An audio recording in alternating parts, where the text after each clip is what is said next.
So now we'll look at problem 2. And before we start, you can pause the video and read the question carefully. Now when you read the question, you'll notice that there are two variables in this question. One is the blood alcohol content. It's a variable because it changes. And the change happens when you consume drinks.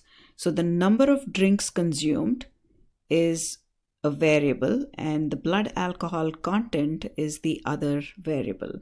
A drink has a specific definition: 12 ounces of beer or 4 ounces of table wine, 1.25 ounces of 80 proof liquor is considered a drink. Now we're talking about a specific population, that is 160-pound men. Now we've identified the two variables. Now let's see if we can figure out which one is the response variable and which one is the explanatory variable. Now in this case, if we think about it, if we increase the number of drinks, which means if we consume more drinks, then the blood alcohol content is affected, it increases. So greater the number of drinks, greater is the blood alcohol content. So the blood alcohol content depends on the number of drinks consumed. So therefore, the number of drinks is the explanatory variable and the blood alcohol content is the response variable.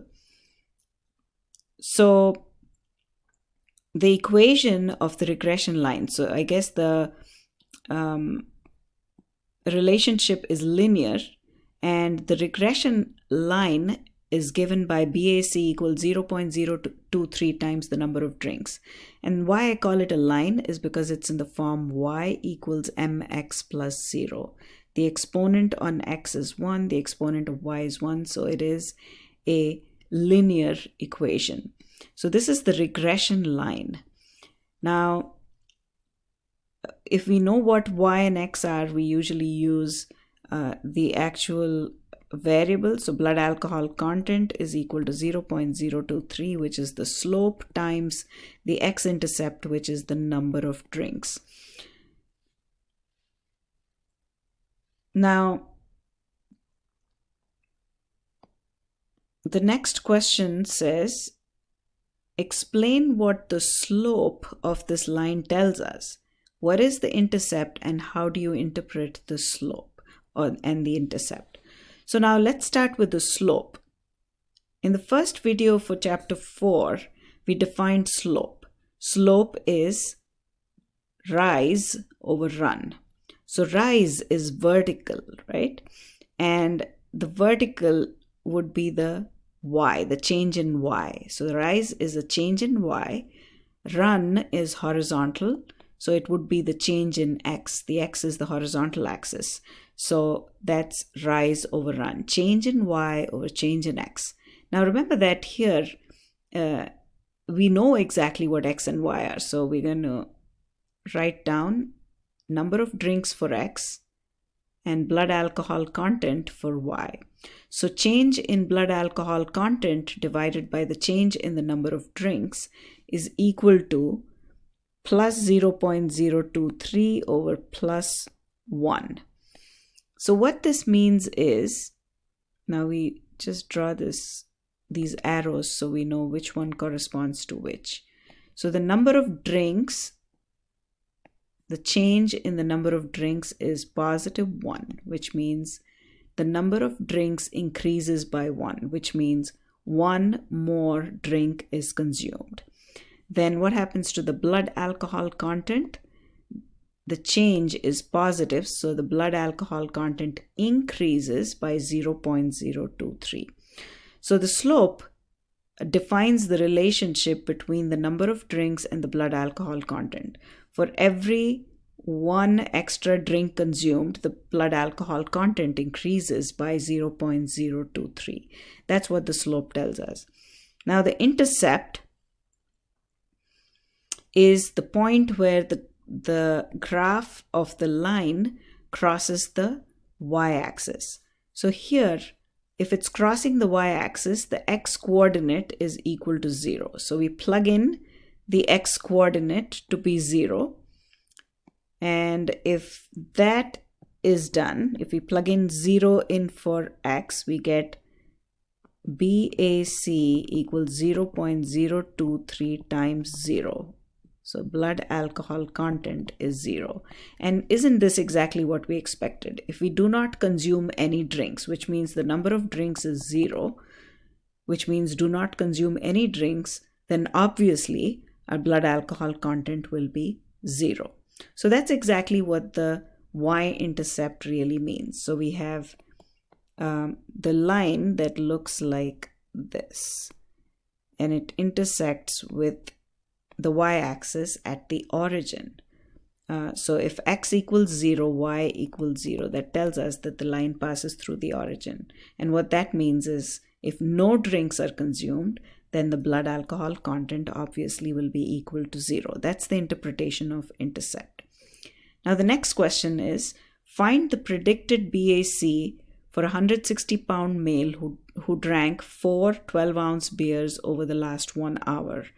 So remember that the regression line, this is our regression line or the line of best fit, is used for making predictions. So if we use this equation to make the prediction, we know the number of drinks consumed is 4. So we plug in the 4 into this equation. So BAC is 0.023 times the number of drinks, which is 0.023 times 4, which is 0.092. So that is the predicted value of the blood alcohol content. So it's a prediction because we are getting this number from the line that best fits the scatter plot or the data set.